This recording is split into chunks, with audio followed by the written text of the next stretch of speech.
ចូលដល់ហាងកាយឆ្នៃអញ្ចឹងទៅអ្នកណាក៏ថាខ្ញុំនឹងទៅជាង20ទេអាយុនោះតែតាមកាពិត40ហើយចា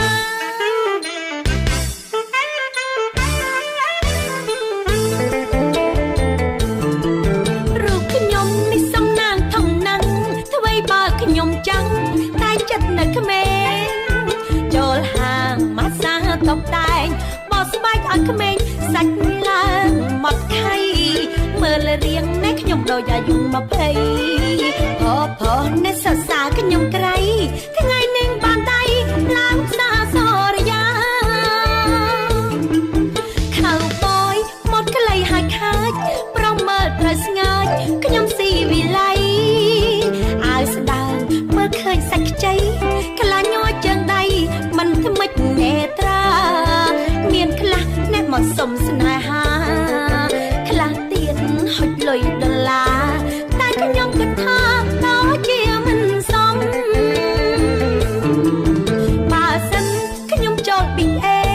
Lucky ផងដែរមិនខ្វាំងទេប្រុងយ៉ាងក្មេងស្រីស្រាញ់កំឡោះអូយចូលមកញញងសុំស្នេហ៍ចំតែខ្លាចគេបោកប្រាស់ខ្ញុំអ្វីបើខ្ញុំមិនមែនក្រមុំសម្រាប់ឲ្យចំណែមិនមកចាយរៀងមិនយ៉ាងដែរអូយណែពីដើមកាលខ្ញុំនៅក្មេងខ្ញុំស្លៀកពាក់សំពត់អាវមកល្មមម៉ាក់គាត់ថាខ្ញុំនឹងកំមុំហើយដល់ឥឡូវស្លៀកពាក់ខោអាវកូនខ្ញុំល្មមវិញតើកូនខ្ញុំវាថាមិនវិញចេះមិនพูดទេចាមកកំ plé នេះរបស់កូនកំមុំខ្ញុំតើ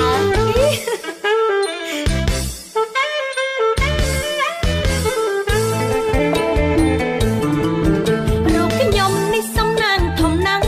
អ្វីបើខ្ញុំចាំងតែចិត្តនៅក្មេងចូលហាងម៉ាស្សាតុបតែងបោះស្បែកឲ្យក្មេងសាច់ឡើងមកថៃ